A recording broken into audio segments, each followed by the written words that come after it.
19번 씨 뿌리는 자의 비유입니다. 오늘 본문의 씨 뿌리는 자의 비유를 예수님께서 말씀하십니다. 씨 뿌리는 자의 비유는 마태복음, 마가복음, 누가복음, 공감복음에 소개됩니다. 씨 뿌리는 자의 비유는 하나님의 나라가 이 땅에서 실제로 어떻게 임하고 이루어지는가를 가르쳐 줍니다. 농부가 밭에 씨를 뿌리는 것처럼 주님의 말씀을 이 땅에 누군가의 마음에 뿌립니다. 씨 뿌리는 자의 비유의 씨는 말씀을 의미하고 또 밭은 사람들의 마음을 의미합니다. 예수님께서 씨 뿌리는 자의 비유를 통해서 씨를 뿌리는 자가 씨를 뿌렸는데 열매를 맺는 밭이 있고 열매를 맺지 못하는 밭이 있습니다. 세 종류의 밭은 열매를 맺지 못하고 한 종류의 밭만 열매를 맺습니다. 왜 열매를 맺지 못하는 것일까? 오늘 열매를 맺지 못하는 이유를 오늘 본문의 비유를 통해 말씀을 하죠. 주님은 씨와 같이 말씀에 문제가 있다 말하지는 않습니다. 씨에 생명이 있는 것처럼 복음 안에는, 말씀 안에는 하나님 나라의 생명이 있습니다. 비록 외적으로 볼 때 이 씨는 볼품이 없지만 뿌렸을 때 그 씨 안에 생명이 있기에 반드시 그 씨는 열매를 낳습니다. 그러므로 씨의 문제는 없다라는 것이 또 오늘 본문의 말씀이고요. 말씀을 증거하는 자에게 문제가 있기 때문에 열매를 맺지 못하는 것이다라고도 하지 않습니다. 농부가 기술이 없어서 씨를 잘못 뿌릴 수도 있습니다. 시기를 놓쳐서 씨를 잘못 뿌려 농사를 망칠 수 있는 여지가 우리에게 있을 수 있습니다. 밭의 토양을 제대로 파가지 못하여서 농사를 제대로 못 짓는 경우 있을 수 있습니다. 기술이 없고 이런저런 부족함 때문에 농부가 농사를 잘 못 지을 수 있는 것처럼 하나님의 나라에서도 말씀을 전하는 자의 어떤 부족함 때문에 열매를 못 맺는 것은 아닌가 우리는 생각할 수 있는데 성경은 그렇게 말하지는 않습니다. 철저히 열매를 맺게 하는 역할은 전하는 자보다도 그 모든 것들을 하나님께서 열매를 맺게 하심을 말합니다. 고린도전서 3장 7절에 보면 그런즉 심는 이나 물 주는 이는 아무것도 아니로되 오직 자라나게 하시는 이는 하나님뿐이니라.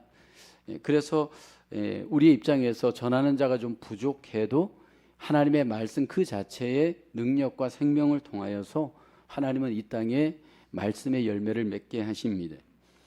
복음의 열매, 말씀의 열매가 왜 맺지 못하는가 궁극적인 이유는 오늘 본문의 비유를 통해서 우리의 마음의 밭에 문제가 있음을 주님께서 우리에게 말씀을 합니다. 첫째로 길가 완고한 마음이 있습니다. 마가복음 4장 4절에 보면 뿌릴새 덜어는 길가에 떨어짐에 새들이 와서 먹어버렸고 라고 합니다. 길가와 같은 마음의 사람이 있습니다. 이 사람에게 말씀이 뿌려졌을 때 새가 와서 그 씨를 먹어버립니다. 길가라 많은 사람들이 왕래하는 곳이기에 굉장히 딱딱하고 굳어 있는 밭입니다.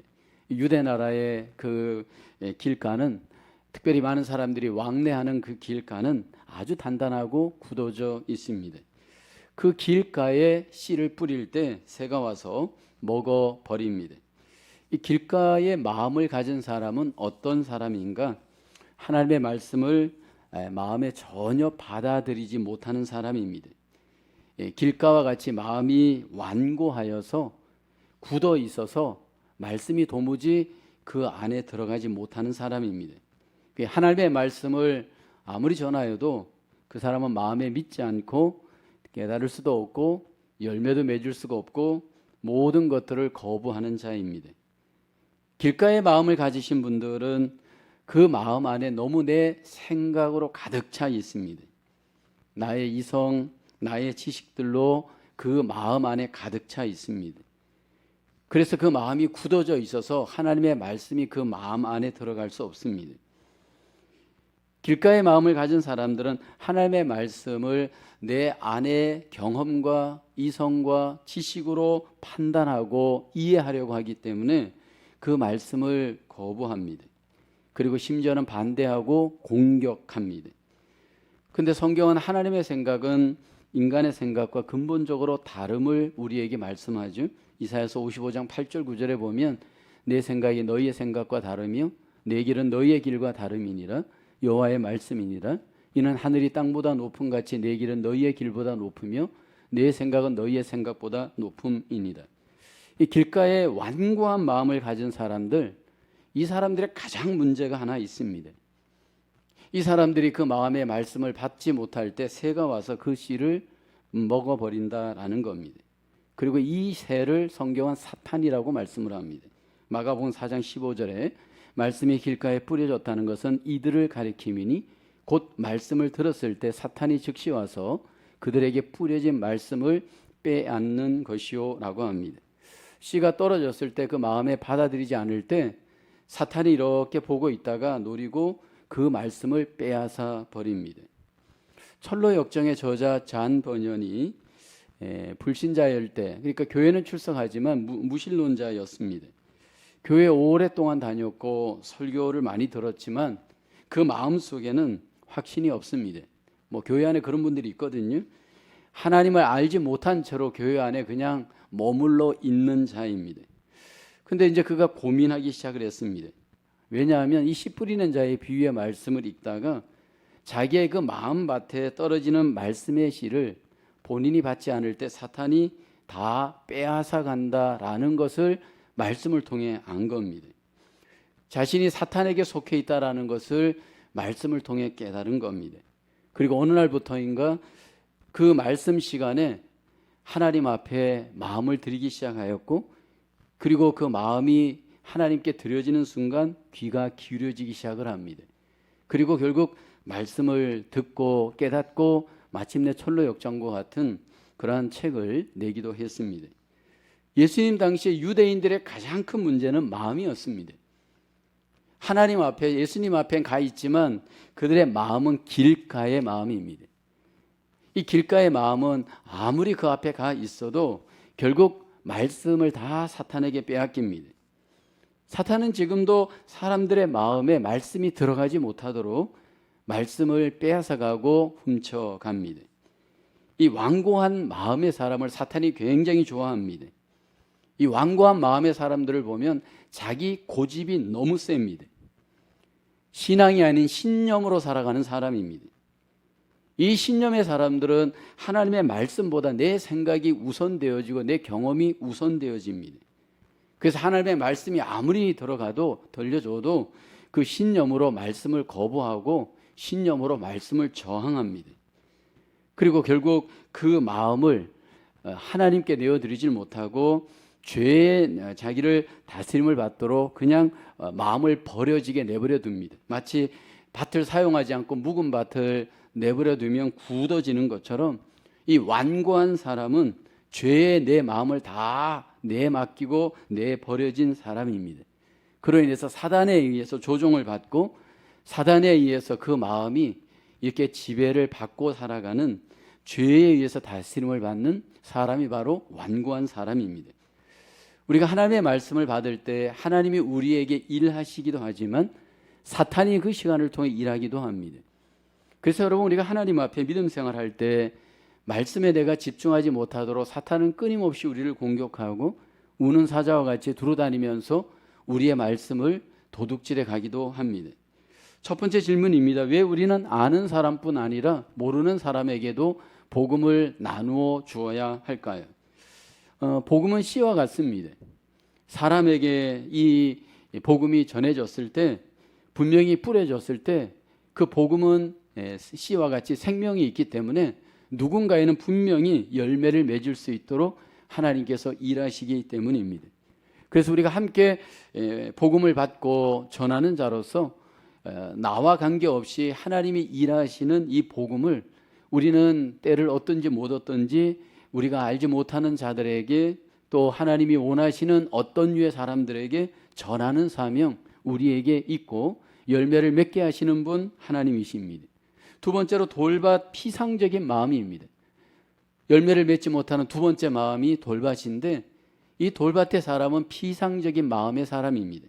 마가복음 4장 5절 6절에 보면 더러는 흙이 얕은 돌밭에 떨어짐에 흙이 깊지 아니하므로 곧 싹이 나오나 해가 돋은 후에 타서 뿌리가 없으므로 말랐고라고 합니다. 이 돌밭의 문제는 흙이 얕습니다. 그 결과 뿌리가 깊지 못합니다. 해가 돋은 후에 결국 그 뿌리가 타서 말라버려서 결국은 열매를 맺을 수 없습니다. 마가복음 4장 16, 17절에 보면 이렇게 해석하죠. 이와 같이 돌밭에 뿌려졌다는 것은 이들을 가리킴이니 곧 말씀을 들을 때 즉시 기쁨으로 받으나 그 속에 뿌리가 없어 잠깐 견디다가 말씀으로 인하여 환난이나 박해가 일어나는 때에는 곧 넘어지는 자요라고 합니다. 이 돌밭의 마음의 문제는 말씀의 뿌리가 없다라는 것이 문제입니다. 이 사람은 구원도 받고 하나님의 말씀을 기쁨으로 받기도 합니다. 근데 말씀의 뿌리가 없습니다. 환난이나 핍박이 올 때 결국 말씀의 뿌리가 없다 보니까 그 환난과 핍박 앞에 그냥 넘어지는 사람입니다.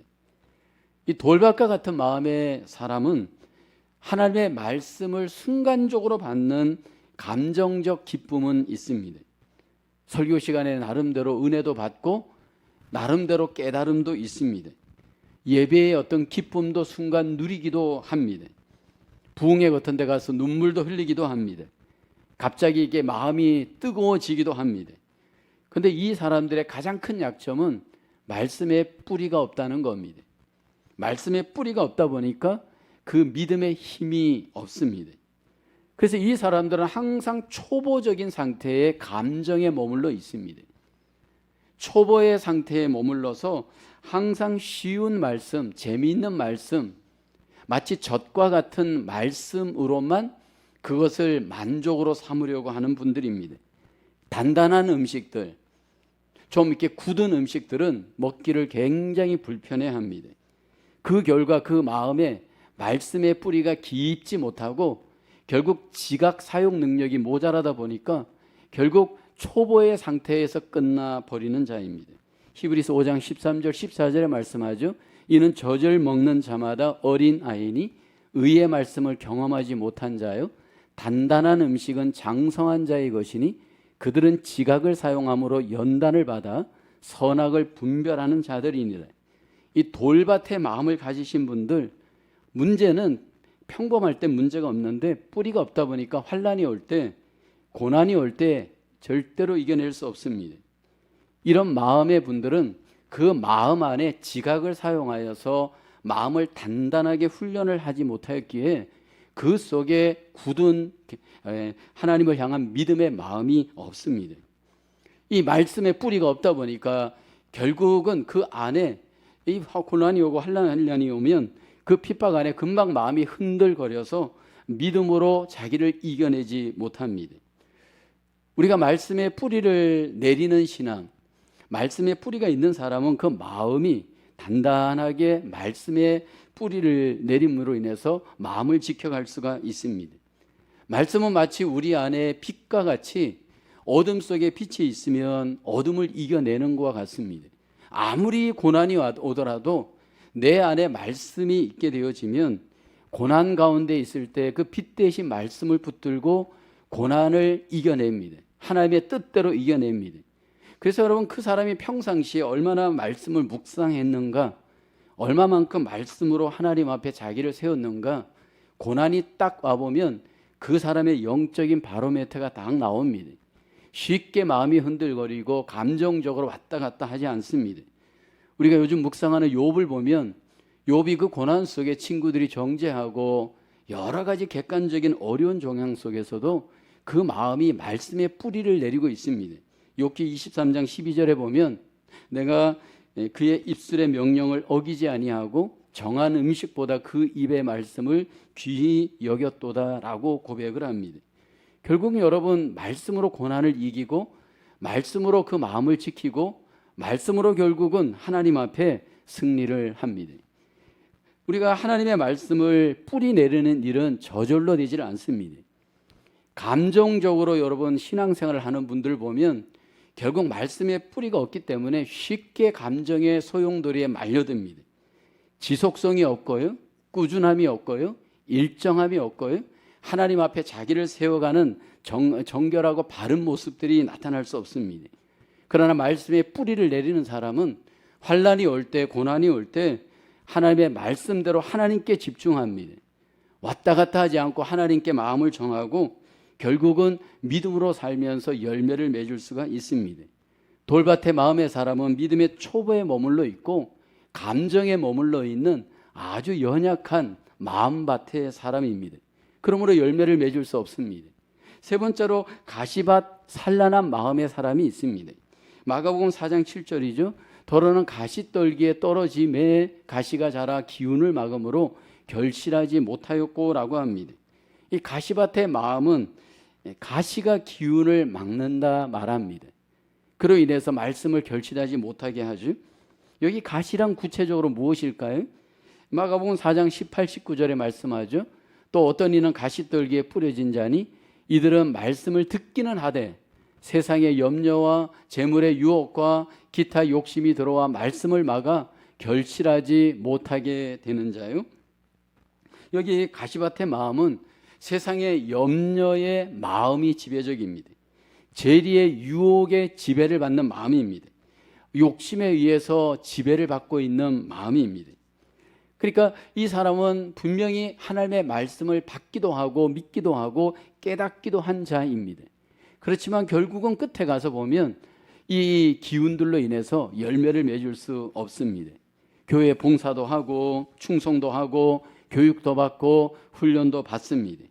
근데 여전히 그 마음의 지배는 이렇게 세상의 어떤 물질의 지배, 세상의 어떤 이 염려로 인해서 결국은 여러분 그 마음을 빼앗기게 됩니다. 마귀도 이기고 핍박도 이겼는데 어디에서 이분들은 걸리냐 하면 이 세상의 돈에 재물에 결국 그 마음을 빼앗기게 됩니다. 그럼 우리가 성경에 보다 보면 이 가시밭 마음을 갖고 있는 사람들이 소개되잖아요. 공동체 안에서 이 가시밭 마음을 갖고 있는 사람들은 결국은 나중에 가서 보면 재물 앞에 다 넘어지게 됩니다.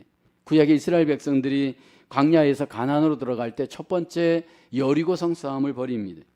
그리고 여리고성 싸움에서 승리를 합니다. 근데 그 여리고성 싸움에서 아간이 도둑질을 하죠. 은과 외투와 금덩이를 훔쳐서 집안에 몰래 숨겨둡니다. 하나님께서 그 죄를 보았습니다. 그리고 난 뒤에 하나님이 아이성 싸움에서 이스라엘을 패배하게 만듭니다. 그리고 그 패배의 원인을 물을 때 하나님께서 결국 제비뽑기를 통해 아간의 죄를 밝혀내죠. 그리고 그 아간의 가족을 몰살을 시킵니다.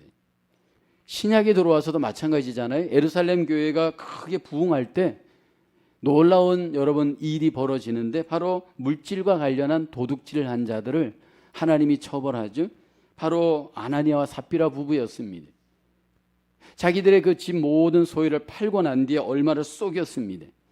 그리고 일부를 드리면서 마치 전부를 드리는 것처럼 거짓말을 합니다. 그때 하나님께서 결국 이 부부를 죽여버립니다. 왜 이렇게 하나님께서 공동체 가운데 물질과 관련된 이들의 거짓말, 이들의 이 욕심을 단호하게 하나님이 처벌을 했을까요? 사실 이 세상에서 하나님과 같은 위치의 능력, 권세가 바로 돈입니다. 그래서 예수님은 예수님과 동격에 있는 위력으로 돈을 꼽잖아요. 마태복음 6장 24절에 보면 한 사람이 두 주인을 섬기지 못할 것이니 혹 이를 미워하고 저를 사랑하거나 혹 이를 중히 여기고 저를 경히 여김이라 너희가 하나님과 재물을 겸하여 섬기지 못하느니라. 우린 겸하여 섬기려고 합니다. 겸하여 섬기려고 할 때 하나님께서는 용납하지 않습니다. 재물을 더 사랑하게 될 때 결국 열매를 맺을 수 없을 뿐만 아니라 결국은 하나님보다 돈을 더 사랑하는 우상의 죄를 우리가 범하기 때문입니다. 그래서 성경은 이 세상에서 돈을 사랑하는 것 일만하게 뿌리가 되고 이것이 모든 죄악의 근거가 됨을 우리에게 경고합니다. 디모데전서 6장 6절로 10절에 보면 자족하는 마음이 있으면 경건은 큰 이익이 되느니라. 우리가 세상에 아무것도 가지고 온 것이 없으며 또한 아무것도 가지고 가지 못하리니 우리가 먹을 것과 입을 것이 있은즉 족한 줄로 알 것이니라. 여기 9절을 보게 되면 부하려 하는 자들은 시험과 올무와 여러 가지 어리석고 해로운 욕심에 떨어지나니 곧 사람으로 파멸과 멸망에 빠지게 하는 것이라. 그렇게 말씀을 하고요. 10절에 이렇게 말씀을 합니다. 같이 한번 읽어볼까요? 시작. 돈을 사랑함이 일만하게 뿌리가 되나니 이것을 탐내는 자들은 미혹을 받아 믿음에서 떠나 많은 근심으로써 자기를 찔렀도다. 돈 자체가 문제는 아닙니다. 돈을 사랑하는 것이 문제입니다. 돈을 사랑하게 될 때 우리에게 어떤 마음이 일어나냐면 염려가 일어납니다. 걱정이 발생하기 시작을 합니다. 그 결과 하나님이 우리 가운데 통치할 수가 없습니다. 결국 세상이 우선이 되어지고 돈의 지배를 받는 삶을 살 수밖에 없습니다. 구원은 받았지만 결국은 이 돈의 염려와 근심을 빼앗기는 인생을 살 때 우리는 아무 열매를 맺을 수 없음을 성경은 우리에게 경고하고 있습니다. 그러니까 주님을 사랑하는 마음, 돈을 사랑하는 마음, 이것은 서로 공존할 수 없고요. 서로 대적 관계에 있고요. 결국은 아무런 열매를 맺지 못하도록 믿음의 기운을 다 빼앗아 갑니다. 예수님이냐 돈이냐, 이 가운데서 이 결단하지 않을 때 결국 우리의 이 믿음의 힘이 돈의 기운에 의해서 다 빼앗겨서 아무런 열매를 맺을 수 없음을 주님은 경고하고 있습니다. 쾌천 2번입니다. 마음속에 뿌려진 말씀을 질식시켜 여기 열매를 맺지 못하게 하는 걱정과 염려에는 어떤 것들이 있습니까? 글쎄요, 우리 속에 여러 가지 종류의 걱정과 염려가 있을 수 있는데 상당한 경우에는 생활에 대한 염려가 많이 있잖아요. 보편적인 도시인들, 보편적인 현대인들, 매일매일 우리가 삶을 살아갈 때 일정한 수익과 일정한 지출이 있어야 이 생활을 유지해 갈 수가 있습니다. 근데 그런 것들이 우리 속에 적당하지 않을 때 때로는 우리들 속에 더 욕심으로 인해서 염려와 걱정을 하는 경우가 의외로 많이 있잖아요. 있어도 우리가 미래에 대해서 또 염려하잖아요. 우리의 미래에 대한 어떤 여러 가지 불안에 대해서 여러 가지 어떤 행복에 대해서 우리가 걱정하게 되어지면서 결국은 믿음의 기운을 빼앗기게 되어지는 것, 우리의 삶에서 경험하는 경우가 많습니다. 그래서 많은 경우에 우리의 삶의 문제들을 파헤쳐 가다 보면 돈이 문제인 경우가 의외로 많습니다. 돈이 결국은 관계의 문제도 일어나게 하고요, 마음의 문제도 일어나게 하고요, 사역의 문제를 일어나기도 하고요, 그로 인해서 결국 사명의 길을 못 가고 복음의 길을 못 가는 경우가 우리에게 있을 수 있습니다. 이런 걱정과 염려를 하나님은 우리에게 분명히 열매를 맺지 못하게 하는 원인인 것을 우리에게 말씀을 합니다. 네 번째, 좋은 땅 열매 맺는 마음입니다.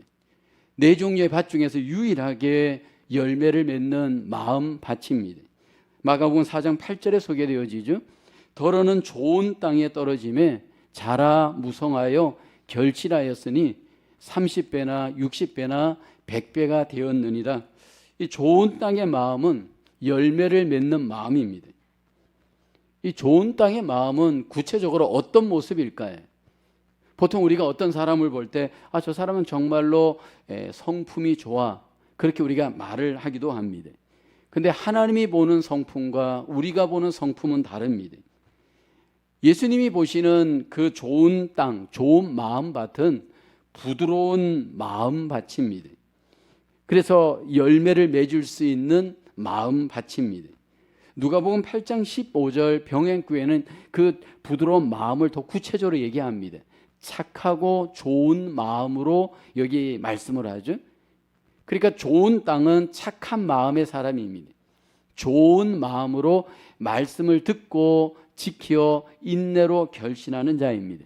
근데 인간적으로 마음이 좋은 것과 하나님이 보시기에 영적으로 마음이 좋은 것과는 차이점이 있습니다. 주님께서 보시는 좋은 마음의 사람은 말씀 앞에 반응이 잘 일어나는 사람입니다. 근데 인간적으로 마음이 좋은 것 같은데 하나님의 말씀을 받는데 굉장히 저항과 불순종과 거역을 많이 한다면 그것은 좋은 마음밭이 아닙니다. 여기 이 좋은 마음 같은 사람은 하나님의 말씀을 잘 듣고 잘 깨닫고 궁극적으로는 열매를 맺는 자입니다. 그래서 좋은 땅의 마음밭에 맺는 열매는 과연 어떤 열매일까? 오늘 본문에는 그 열매에 대해서 소개하지는 않습니다. 그러나 신약 성경에 전반적으로 하나님이 우리에게 맺기를 가장 원하는 열매는 성령님의 열매입니다. 성령님께서 좋은 마음밭에 결국 말씀으로 열매를 맺을 수 있도록 우리 가운데 일하십니다. 그 열매들을 보게 되면 전부 주님을 닮은 마음의 열매이죠. 갈라디아서 5장 22절 23절이죠. 오직 성령의 열매는 사랑과 희락과 화평과 오래 참음과 자비와 양선과 충성과 온유와 절제니 이 같은 것을 금지할 법이 없느니라. 이 좋은 땅의 마음을 갖고 있는 사람, 하나님의 말씀을 받게 되어질 때 결국 이런 열매들이 필연적으로 나타날 겁니다. 왜냐하면 성령님께서 그 마음과 더불어 일하시기 때문입니다. 이 밭을 통해서 성령님께서 운행하시면서 주님을 닮는 열매를 맺도록 우리 가운데, 마음 가운데, 우리의 인격 가운데 일하시기 때문인 줄로 믿습니다. 예수님이 선택한 12명의 제자들, 가룟 유다를 빼고 제자들을 보면 결국은 이 열매를 하나님이 맺게 하시잖아요. 사도행전에 가보면 결국 이 성령님으로 말미암아 이 열매가 나타나기 시작을 하고요. 결국은 그들의 인생 속에 이 열매를 맺도록 성령님이 운행하시고 인도하십니다. 그런데 우리가 기억해야 될 것은 이 부드러운 마음을 통해서 이 열매가 나타날 때 그 열매가 나타나는 시작점은 무엇일까라는 겁니다. 우리의 이 마음 속에 이러한 열매들이 어떻게 열매를 맺기 시작하는가라는 겁니다. 하나님의 말씀을 내가 믿음으로 마음에 잘 받는 사람입니다. 하나님의 말씀을 믿음으로 마음에 잘 받을 때 여러분 그 받아서 그것이 잉태되어지고 그 안에서 발화되어져 자랄 때 결국은 그 말씀으로 인하여서 하나님의 성령님의 열매를 우리 가운데 맺을 수가 있습니다. 사도행전에 보면 베레아 성도들이 간절한 마음으로 하나님의 말씀을 받고요. 데살로니가 교회가 하나님의 말씀을 사람의 말로 받지 않고 하나님의 말씀으로 받으면서 믿음과 사랑과 수고, 그 사랑의 수고의 역사들, 열매들이 나타나기 시작을 하죠. 그래서 우리 안에 이 말씀을 믿음으로 받는 것이 굉장히 중요합니다. 하나님께서 우리 가운데 말씀을 통해서 우리의 마음의 인격에 그 말씀들이 열매를 맺도록 일하시기 때문인 줄로 믿습니다. K천 3번입니다. 하나님의 나라가 좀처럼 확장될 것 같지 않은 문화 속에서 이 비유는 어떻게 용기를 북돋아 주나요? 네 종류의 밭 중에서 좋은 땅은 사실은 부분적입니다. 다수의 그 사람들이 사실은 이 말씀 앞에 가보면 열매를 맺지 못하는 경우가 많이 있습니다. 그런데 분명한 것은 그럼에도 불구하고 열매를 맺는 소수의 사람들이 있다는 겁니다. 하나님께서 예비해 둔 이 좋은 땅의 마음의 사람이 있습니다. 그리고 그 사람들을 통해 하나님이 열매를 맺게 합니다. 30배, 60배, 100배의 열매를 맺게 하심으로 이 땅에 하나님의 나라를 확장시켜 가잖아요. 그래서 교회 속에서도 보면 다수가 때로 말씀의 열매를 못 맺고 성령의 열매가 안 나타난다고 그 사람을 보게 되면 우리가 상처받습니다. 설교자나 사역자들이 사역을 할 때, 말씀을 전할 때 때로 이 말씀에 집중하지 못하는 다수의 어떤 사람들을 보게 되면 실망합니다. 근데 분명한 것은 소수이지만 좋은 땅의 마음을 갖고 있는 사람들이 있습니다. 그리고 그 사람들을 통해 하나님께서 열매를 맺게 합니다. 그러므로 용기를 잃지 말고 항상 우리는 하나님께서 좋은 땅의 사람을 예비해 두었고 열매를 맺게 하실 것을 기대하며 비전을 갖고 소망을 갖고 우리가 사역을 해야 합니다. 특별히 다음 세대 사역을 할 때 더 그렇습니다. 아이들이 완전히 말씀 앞에 가보면 집중하지 않은 것 같습니다. 그리고 아이들이 그 말씀 앞에 가보면 집중하지 않은 것에서 더 나아가 거부하는 것 같습니다. 그런데 그렇지 않습니다. 그 속에 꼭 예비해 둔 하나님의 사람, 좋은 밭과 같은 그런 마음의 사람이 분명히 있습니다. 오늘 결론입니다. 씨 뿌리는 자의 비유는 우리에게 몇 가지 진실을 알려줍니다. 첫째, 예수님은 말씀이 모든 사람에게 선포되어야 함을 강조합니다. 왜냐하면 복음은 좋은 소식이기 때문입니다. 그래서 옥토냐, 뭐 길가냐, 예를 들어서 가시밭이냐, 이런 어떤 돌밭이냐, 밭을 가려서 씨를 뿌리라 말하지 않습니다. 그냥 우리에게 뿌리라 말을 하지 땅을 가려서, 사람을 가려서 복음을 전하라 말하지 않습니다. 하나님께서 일하실 것을 믿고 땅을 가리지 말고 확신과 소망을 갖고 우리는 씨를 뿌리는 사명을 개인적으로, 교회적으로 감당해야 할 줄로 믿습니다. 두 번째는 하나님 나라의 말씀을 듣는 자들 중에는 거부하는 자들이 반드시 나타납니다. 구약에도 그랬고요, 예수님 때도 그렇고요, 바울 때는 더 그랬습니다. 교회 안에도 있고요, 교회 밖에도 있습니다. 그래서 열매를 맺지 못하는 자들이 교회 안에도 있고요, 교회 밖에도 얼마든지 있습니다. 그런데 이 열매를 맺지 못하는 자들을 바라보면 낙심합니다. 열매를 맺지 못하는 자들 때문에 실망하지 말아야 됩니다. 그럼에도 불구하고 주님께서는 복음을 전하잖아요. 오늘 이 본문도 보면 두 종류로 전하잖아요. 다수의 사람에게는 비유로 말하고 소수의 제자들에게는 이 비유를 해석하잖아요. 차원을 다르게 해서 전하잖아요. 끝까지 주님께서는 분명히 거부하고 열매를 맺지 못하는 자들이 있음에도 불구하고 그 사명을 끝까지 감당해냈습니다. 그것이 바로 오늘 우리가 해야 할 사명입니다. 세 번째는 결국 소수의 사람들만이 열매를 맺습니다. 네 종류의 밭을 보게 되면 결국 네 사람 중에 한 명 정도밖에 안 되는 꼴이잖아요. 하나님의 이 복음의 열매, 말씀의 열매는 성경을 보게 되면 항상 소수를 통해 하나님이 열매를 맺게 합니다. 30배, 60배, 100배의 열매를 맺게 하시면서 이 땅에 하나님의 나라를 지금까지 세워오셨고요, 또 앞으로도 세워가시는 줄로 믿습니다. 우리에게 주신 이 복음, 이 말씀이 씨가 되어서 우리 가운데 열매를 맺습니다. 우리 모두에게 좋은 땅이 되어져서 이 말씀이 우리 안에 풍성한 열매, 하나님이 원하시는 열매를 풍성히 맺어 하나님께 영광을 돌리고 하나님의 뜻을 이루어 가시는 저와 여러분의 삶으로 하나님 앞에 승리할 수 있기를 주님의 이름으로 축원합니다. 기도하겠습니다. 하나님 아버지, 우리에게 복음을 허락하시고 말씀을 허락하셔서 하나님의 나라의 귀한 열매를 맺게 하심을 감사합니다. 우리의 마음이 좋은 땅과 같이 하나님의 말씀을 열매 맺는 마음 되게 하여 주시옵소서.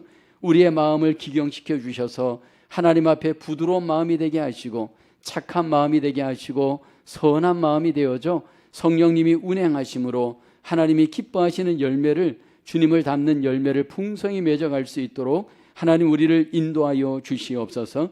하나님 우리 가운데 재물에 대한 염려, 완고한 마음, 하나님 아버지 말씀에 깊이 뿌리를 내리지 못하는, 집중하지 못하는 마음들이 있다면 하나님 용서하여 주시고 다시 하나님 앞에 마음을 돌이켜 부드러운 마음으로, 온전한 마음으로 회복되어져 열매 맺을 수 있도록 우리를 인도하여 주시옵소서. 하나님의 교회 가운데 역사하여 주셔서 30배, 60배, 100배의 성령의 열매가 우리 가운데 더욱 풍성히 열매 맺을 수 있도록 하나님 은혜 베풀어 주시옵소서. 모든 것을 주님께 의탁하오며 예수님의 이름으로 기도하옵나이다. 아멘.